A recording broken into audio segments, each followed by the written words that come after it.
Video பார்க்குற எல்லாருக்குமே வணக்கம்.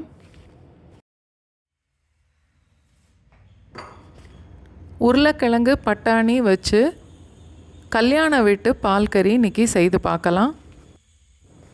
மதுரை சைடில் உள்ள கல்யாண வீட்டு மெனுவில் இந்த பால் கறியும் இருக்கும்.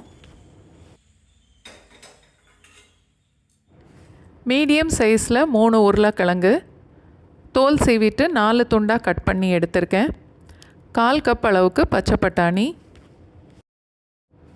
அரைக்கிறதுக்கு 4 டேபிள் ஸ்பூன் தேங்காய், 2-3 பல்லு பூண்டு, 1 பச்சை மிளகாய், 1/2 டேபிள் ஸ்பூன் அளவுக்கு முந்திரி பருப்பு, 1/2 டீஸ்பூன் அளவுக்கு சோம்பு. தாளிக்கிறதுக்கு பட்டை, கிராம்பு, ஏலக்காய் எல்லாமே ஒன்று எடுத்தால் போதும். 2 பச்சை மிளகாய், பொடிசாக வெட்டின வெங்காயம் 2 டேபிள் ஸ்பூன் அளவுக்கு. குக்கரில் 1 கப் அளவுக்கு தண்ணி ஊற்றிட்டு உருளைக்கிழங்கு பட்டாணி 2ஐயும் இப்போ வேக விடணும்.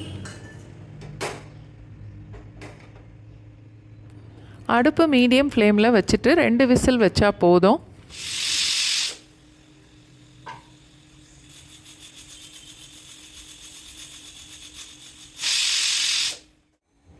தேங்காய், பூண்டு, பச்சை மிளகாய், முந்திரி பருப்பு, சோம்பு எல்லாம் மிக்சியில் சேர்த்து இந்த அளவுக்கு நல்ல நைஸாக அரைச்சி எடுக்கணும்.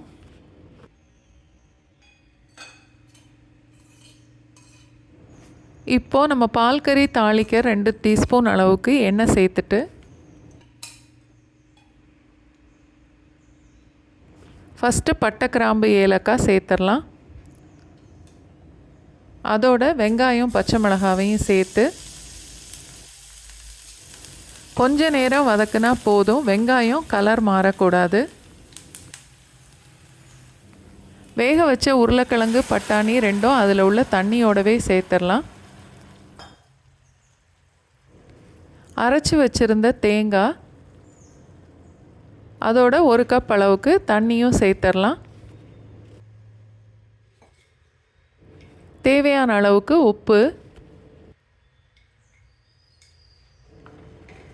நல்லா கலந்துட்டு பெருசாக இருக்கிற உருளைக்கிழங்கெல்லாம் 2-3 துண்டாக உடச்சி விட்டுறலாம்.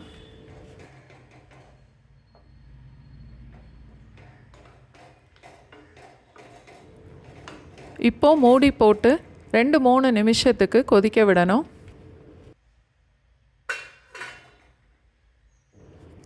நடுவில் 1-2 வாட்டி கலந்து விடணும், இல்லாட்டி அடி பிடிக்கும்.